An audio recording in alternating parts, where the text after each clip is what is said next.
Hi all. So today we'll discuss about the topic amniotic fluid. Okay. ఈ amniotic fluid topic వచ్చేసి మనకి very important. ఎయిమ్స్కి కానీ RRB, ESIC, any central government hospitals as well as state government హాస్పిటల్స్కి ఆ entrance ఎగ్జామ్స్కి చాలా help అవుతుంది. ఓకేనా ఈ టాపిక్ వచ్చేసి. అండ్ amniotic ఫ్లూయిడ్ అంటే ఏంటో అందరికీ తెలిసిందే. సో దాని యొక్క ఫంక్షన్స్ కూడా మనకి తెలుసు. amniotic ఫ్లూయిడ్ కంపోజిషన్ ఎలా ఉంటుందో చూద్దాము. So first of all amniotic fluid లో 99% వాటర్ ఉంటుంది అండ్ 1% వచ్చేసి సాలిడ్ కంటెంట్ ఉంటుంది. ఓకే, ఇది కంపోజిషన్. 99% అనేది వాటర్ తోనే ఉంటుంది amniotic ఫ్లూయిడ్, 1% అనేది సాలిడ్ కంటెంట్ ఉంటుంది. సో ఈ విధంగా ఉండడం వలన బేబీకి మూమెంట్స్ కి చాలా ఈజీగా హెల్ప్ అవుతుంది. amniotic ఫ్లూయిడ్ అనేది బేబీకి ఒక మూమెంట్ కి అండ్ ఇంకా రకరకాల ఫంక్షన్స్ ఉంటాయి. అండ్ అబ్జార్ప్షన్ కి కానీ లైక్ చాలా ఫంక్షన్స్ ఉంటాయి. ఆ ఫంక్షన్స్ అన్ని మనం నెక్స్ట్ వీడియోలో డిస్కస్ చేద్దాం. సో ప్రెసెంట్ అయితే amniotic ఫ్లూయిడ్ కంపోజిషన్ వచ్చేసి 99% వాటర్ అండ్ 1% వచ్చేసి సాలిడ్ కంటెంట్ ఉంటుంది. అండ్ ఇక్కడ నేను amniotic ఫ్లూయిడ్ ఏ వీక్స్ లో ఎంత ఉంటుంది అనేది మెన్షన్ చేశాను. సో ఒకసారి చూసినట్లయితే 12 వీక్స్ కి 50 ml amniotic ఫ్లూయిడ్ ఉంటుంది. దెన్ 20 వీక్స్ అప్పుడు 400 ml ఆఫ్ amniotic ఫ్లూయిడ్ ఉంటుంది.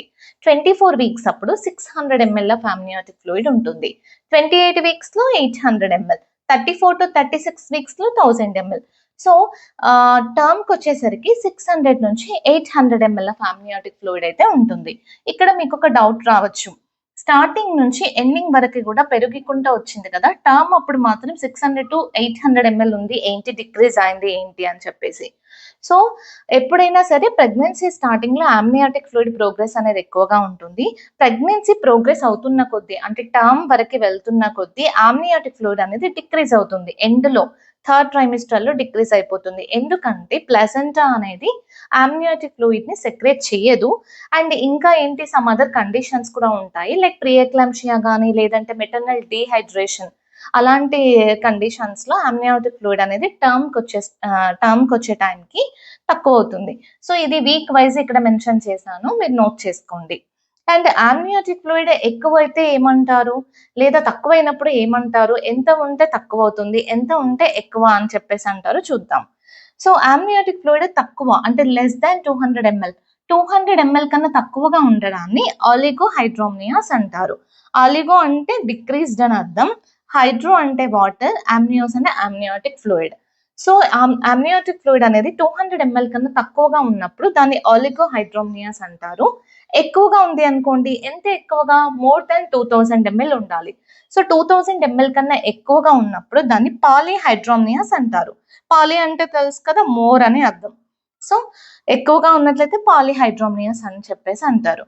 అర్థమైంది కదా amniotic ఫ్లూయిడ్ యొక్క కంపోజిషన్ ఏంటి అండ్ వీక్ వైజ్ ఎంత ఉంటుంది, లైక్ 12 వీక్స్ 20 వీక్స్ కి అలా ఎంత ఉంటుంది, అండ్ ఆలిగోహైడ్రోమ్నియాస్, పాలీహైడ్రోమ్నియాస్. ఇప్పుడు నెక్స్ట్ వీడియోలో మనము amniotic ఫ్లూయిడ్ నెక్స్ట్ ఏంటి అంటే amniotic ఫ్లూయిడ్ కలర్ చేంజ్ అయినప్పుడు ఎలాంటి కండిషన్స్ వస్తాయి. amniotic ఫ్లూయిడ్ నార్మల్ గా ఏ కలర్ లో ఉంటుంది, it's a colourless fluid. Okay, colourless. Like starting of the pregnancy అంటే ఎర్లీ ప్రెగ్నెన్సీలో కలర్లెస్ గా ఉంటుంది, లేట్ ప్రెగ్నెన్సీకి వచ్చినప్పుడు స్ట్రా కలర్ లో ఉంటుంది, స్ట్రా పేల్ కలర్ లో ఉంటుంది. సో అది కలర్లెస్ కానీ పేల్ స్ట్రా కలర్ లో ఉండడం అనేది amniotic ఫ్లూయిడ్ నార్మల్ గా ఉంది అని చెప్పేసి అంటాం. అది డిఫరెంట్ గా కలర్ చేంజెస్ అయినప్పుడు వాటిని ఏమంటారో ఇప్పుడు చూద్దాం. ఓకే,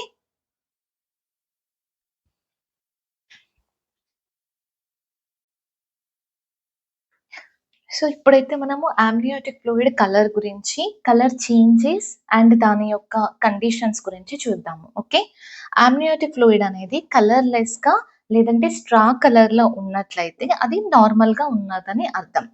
amniotic ఫ్లూయిడ్ కలర్లెస్ గా ఎప్పుడు ఉంటుంది అంటే ఎర్లీ ప్రెగ్నెన్సీలో కలర్లెస్ గా ఉంటుంది అండ్ లేట్ ప్రెగ్నెన్సీలోకి వచ్చేసరికి స్ట్రా కలర్ లో ఉంటుంది. సో అది నార్మల్ అని అర్థం. అండ్ amniotic ఫ్లూయిడ్ ఎప్పుడైతే కలర్ చేంజ్ అవ్వడం స్టార్ట్ అవుతుందో అక్కడ ఏదో ఒక ప్రాబ్లం ఉందని చెప్పేసి అర్థం. గ్రీన్ కలర్ లో కానీ మెకోనియం స్టెయిన్డ్ గ్రీన్ కలర్ లో ఉన్నట్లయితే లేదంటే మెకోనియం స్టెయిన్డ్ లాగా ఉన్నట్లయితే ఫీటల్ డిస్ట్రెస్ లో ఉంది అని చెప్పేసి అర్థం. బేబీకి డిస్ట్రెస్ ఉంది లోపల అని అర్థం. ఓకే, గ్రీన్ కలర్ కానీ మెకోనియం స్టెయిన్డ్ amniotic ఫ్లూయిడ్ ఉంటే ఫీటల్ డిస్ట్రెస్.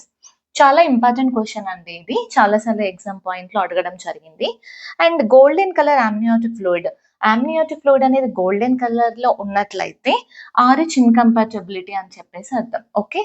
సో, గోల్డెన్ కలర్‌లో ఉన్న అమ్నియోటిక్ ఫ్లూయిడ్‌కి ఏ కండిషన్ అని చెప్పేసి ఆప్షన్స్ ఇస్తారు.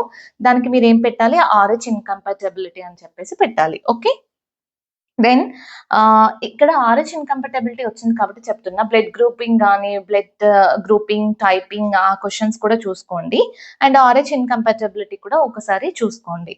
Then yellow. Green colour with okay. ఎప్పుడైతే amniotic fluid green colour combination with yellow and saffron కలర్‌లో ఉంది అనుకోండి, పోస్ట్ మెచ్యూరిటీ కండిషన్ అని చెప్పేసి అర్థం. ఓకే. బేబీ పోస్ట్ మెచ్యూరిటీ అన్ని డేస్ అయితుంది అని చెప్పేసి meaning. And dark coloured amniotic fluid ఉంది అనుకోండి, డార్క్ కలర్‌లో ఉంది అనుకోండి, దాని మీనింగ్ ఏంటి? యాక్సిడెంటల్ హెమరేజ్ అని చెప్పేసి మీనింగ్. ఓకే. ఎప్పుడైతే డార్క్ బ్రౌన్ కలర్‌లో ఉంది, బ్రౌన్ కలర్ అని మెన్షన్ చేశారు కదా! సో, బేబీ ఇంట్రాయూటరైన్ డెత్ అయిందని చెప్పేసి మీనింగ్.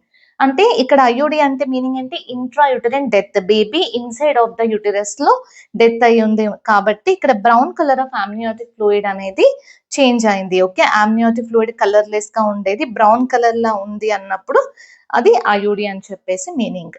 సో, ఈ టాపిక్ అయితే వెరీ వెరీ ఇంపార్టెంట్. అండ్ ఇందులో మెయిన్‌గా green colour meconium stained fetal distress important and golden colour RH incompatibility. ఈ 2 క్వెషన్స్ అయితే చాలా సార్లు అడిగారు. అండ్ దీంతో పాటు మీరు ఏదైనా టాపిక్‌ని ఇంకా ఇంపార్టెంట్ టాపిక్ గురించి డిస్కస్ చేయాలి అని మీకు అనిపిస్తే కింద కామెంట్ సెక్షన్‌లో కామెంట్ చేయండి. తప్పకుండా will discuss about that topic. And వీడియోని కంప్లీట్‌గా స్కిప్ చేయకుండా చూడండి. మీకు ఏ పాయింట్ కూడా మిస్ అవ్వద్దు. ప్రతి పాయింట్ కూడా ఇంపార్టెంటే. అండ్ వీడియో నచ్చితే మీరు లైక్ చేయండి, షేర్ చేయండి అండ్ ఛానల్‌ని సబ్స్క్రైబ్ చేసుకోండి. Thank you for watching.